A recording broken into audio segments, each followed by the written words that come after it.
Understanding words is what you really need to start doing. You need to start doing your homework and understanding words. If you put an S in front of words, it becomes swords. And that's what words are. They're cutting. They can cause you great trouble. Humans are word control creatures. So we need to establish what words mean. When we talk about law, there's a Roman maximum in law that says, "For he that would be deceived, let him." Simply meaning, if you are so ignorant as to be deceived, then that's your business, that's your problem.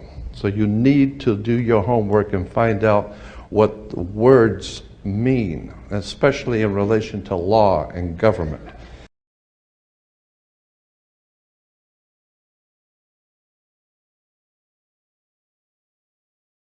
Reprinted as at December 18, 2013, Policing Act 2008, Part 2, Section 22, Appointment of Constables. Police employee becomes constable by taking constable's oath. 1. A police employee may become a constable only by taking the constable's oath, in either of the following forms, before the commissioner or a person authorized by the commissioner to administer the constable's oath.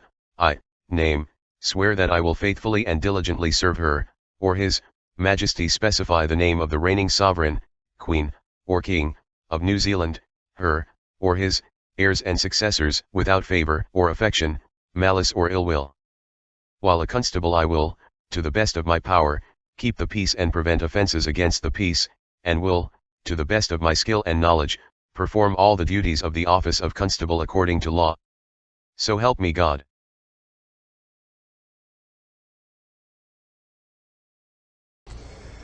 Understanding law and the words of law, there are two things that this planet has: water and earth, water and land. Consequently, there are two kinds of law: the law of the land and the law of water.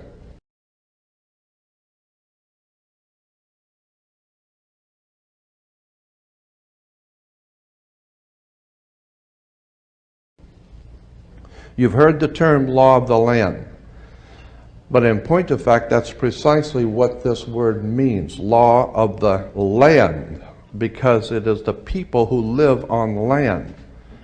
And that is opposed to something else called the law of the high seas, or the law of water.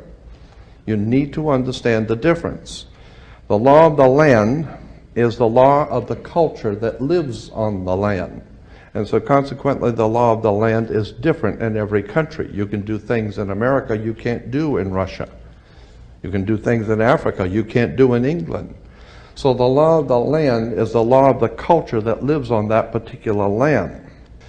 The law of water is referred to as the law of money.